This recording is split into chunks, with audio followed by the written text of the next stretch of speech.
ஜெர்மனியிலிருந்து இந்தியா வந்து திருநெல்வேலியில் ஆயிரக்கணக்கான மக்களின் வாழ்க்கையை மாற்றிய ரேனியஸ் மிஷனரியின் ஆச்சரியமான வாழ்க்கை வரலாறு தான் இது. நெல்லை அப்போஸ்தலன் என்று அழைக்கப்படும் சார்லஸ் தியோபிலஸ் ஈவல் ரேனியஸ் அவர்கள் 1790 ஆண்டு நவம்பர் 5 ஜெர்மனியில் உள்ள கிராடன்ஸ் என்னும் இடத்தில் பிறந்தார். தனது 6வது வயதில் தந்தை இழந்த அவர் தாயாரால் தனது 2 சகோதரர்கள் மற்றும் 2 சகோதரிகளுடன் வளர்க்கப்பட்டார். அதன் பின் தாயாரால் மிகுந்த கஷ்டத்துடன் வளர்க்கப்பட்ட அவர் பாதியிலே தனது பள்ளி படிப்பை விட்டுவிட்டு 3 வருடம் தன் மாமாவிடம் எழுத்தாளராக பணிபுரிந்தார். அதன் பின்பு அவருடைய பெரியப்பாவின் நிலங்களை கவனித்துக் கொள்ளும் பொறுப்பை ஏற்றுக்கொண்டார். அங்கு அவர் பணியாற்றி கொண்டிருந்த போது தேவனை அறிந்து கொண்டார். தேவனுக்காக ஏதாவது ஒன்று செய்ய வேண்டும் என்ற ஆவலுடன் தன்னை தகுதிப்படுத்திக் கொள்ள பெர்லின் சென்று அங்கு 15 மாதங்கள் இறையியல் பயின்று 1812 குரு பட்டம் பெற்றார் ரேனியஸ் அவர்கள்.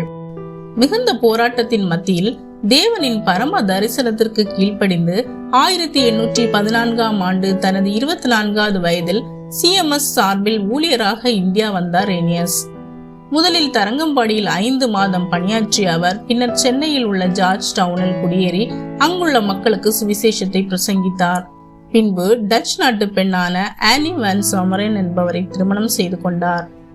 1815 மே மாதம் சென்னையில் முதல் பள்ளியை தொடங்கினார் ரேனியஸ். அது இன்று பிஷப் சர்ஜன் பள்ளி என்று அழைக்கப்படுகிறது.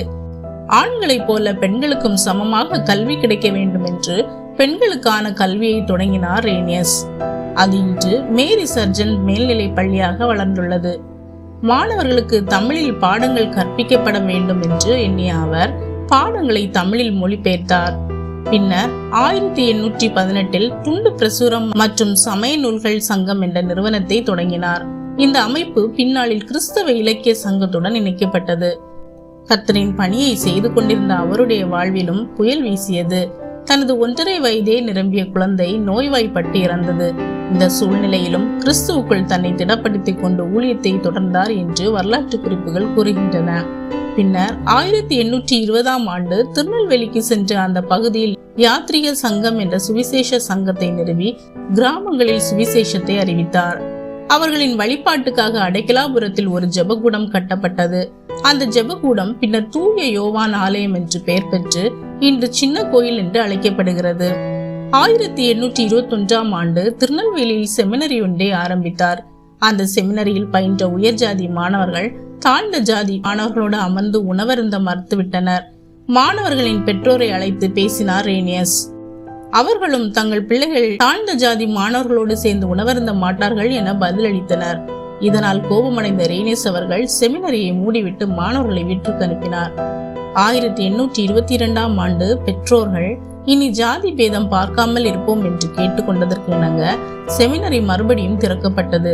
அதுவே இன்றைய பிஷப் சர்ஜன் ஆசிரியர் பயிற்சி பள்ளி ஆகும். திருநெல்வேலிக்கு வந்த 5 ஆண்டுகளில் 107 ஆரம்ப பள்ளிகளை தொடங்கினார். 1825 மட்டும் சுமார் 90 கிராமங்களில் 3000க்கும் மேற்பட்டோர் கிறிஸ்துவை ஏற்றுக்கொண்டனர். திருநெல்வேலி மாவட்டத்தில் 371 கிறிஸ்தவ சபைகளை நிறுவிய அவர் பாளையங்கோட்டை முருகன்குறிச்சியில் கதீட்ரல் ஆலயம் இருக்கும் இடத்தில் 1826 முதலில் ஒரு சிறு தேவாலயத்தை கட்டினார். இன்று அது தூய திருத்துவ பேராலயம் என்று அழைக்கப்படுகிறது. அவர் வருவதற்கு முன்பு திருநெல்வேலி பகுதியில் மிக குறைந்த அளவில் கிறிஸ்தவர்கள் இருந்தனர். ஆனால் தனது அயராது உழைப்பால் பல சபைகளை உருவாக்கி அநேக ஜனங்களை கிறிஸ்துவுக்குள்ளாக கொண்டு வந்தார். 100கணக்கான கிராமங்களில் சுவிசேஷ தீயை பரவ செய்தார். ஜாதி பாகுபாடுகளையும் தீண்டாமை வழக்கங்களையும் கடுமையாக எதிர்த்தார். கைவிடப்பட்டவர்களுக்காகவும் அனாதையாக விடப்பட்ட பிள்ளைகளுக்காகவும் இல்லங்களை அமைத்தார். கல்வி நிலையங்களிலும் மாணவர்கள் தங்கும் விடுதியிலும் ஜாதி வேறுபாடு இன்றி எல்லாரும் சமமாக நடத்தப்பட வேண்டும் என்பதில் மிக தெளிவாக இருந்தார். ஏழை எளிய மக்களுக்காக கல்வி நிலையங்களை உருவாக்கினார். பாளையங்கோட்டையை ஒரு கல்வி மையமாக மாற்றிய பெருமை இவரையே சேரும். உயர் சாதியினரால் இழைக்கப்படும் கொடுமைகளிலிருந்து புதிதாக மதம் மாறிய கிறிஸ்தவர்களை பாதுகாத்துக் கொள்வதற்காக பல கிறிஸ்தவ கிராமங்கள் ரேனியஸ் காலத்தில் அமைக்கப்பட்டன. அவற்றில் நல்லூர், மேயூர், சமாதானபுரம், அடைக்கலாபுரம், கடாட்சபுரம், கிருபாபுரம், சாந்தபுரம், ரட்சணியபுரம், சியோன் மலை போன்றவை குறிப்பிடத்தக்கவைகள். 1827 புலியூர்குறிச்சி என்னும் கிராமத்தை டோனோ பிரபு என்ற நபரின் நிதி உதவியோடு விலைக்கு வாங்கி அங்கு கிறிஸ்தவர்களை குடியேற்றினார் ரேனியஸ். பின் நாட்களில் அந்த ஊர் டோனா ஊர் என்று பெயர் பெற்றது. தமிழில் புதிய ஏற்பாட்டை முதலில் மொழிபெயர்த்து பின்னர் பழைய ஏற்பாட்டில் ஆதியாகமம் முதல் தானியேல் வரையும் மொழிபெயர்த்தார் என்பது குறிப்பிடத்தக்கது. அவர் பல கிறிஸ்தவ நூல்களையும் எழுதி தமிழ் கிறிஸ்தவ இலக்கிய வளர்ச்சிக்கும் அடித்தளமிட்டார். தனது வாழ்க்கையின் கடைசி காலங்களிலும் கூட சேவையை நிறுத்தாமல் முழுமையாக தேவனுக்காக வாழ்ந்தார். 1834 வருடம் ஜூலை 9 அன்று மாம்பழ சங்கத்தை ஆரம்பித்தார் ரேனியஸ். இது வருடாந்தரம் பாளையங்கோட்டை நூற்றாண்டு மண்டபத்தில் அனைத்து சபைகளையும் ஒருங்கிணைக்கின்ற ஸ்தோத்திர பண்டிகையாக இன்றும் தொடர்ந்து நடைபெற்று வருகிறது. ஆலய வளர்ச்சிக்காக சபை மக்கள் ஒரு நாள் வருமான காணிக்கை படைத்தல், கைப்பிடி அரிசி காணிக்கை போன்ற திட்டங்களை ரேனியஸ் அறிமுகப்படுத்தினார். இந்த திட்டங்கள் இன்றும் சிறப்பாக செயல்பட்டு வருகின்றன. திருநெல்வேலி மாவட்டத்தில் கிறிஸ்தவ சமய பணியில் அவர் ஆற்றிய தொண்டு அளவிற்கடங்காதது. அதனால் இவரை திருநெல்வேலியின் அப்போஸ்தலன் என்று மக்கள் அன்புடன் அழைத்தனர்.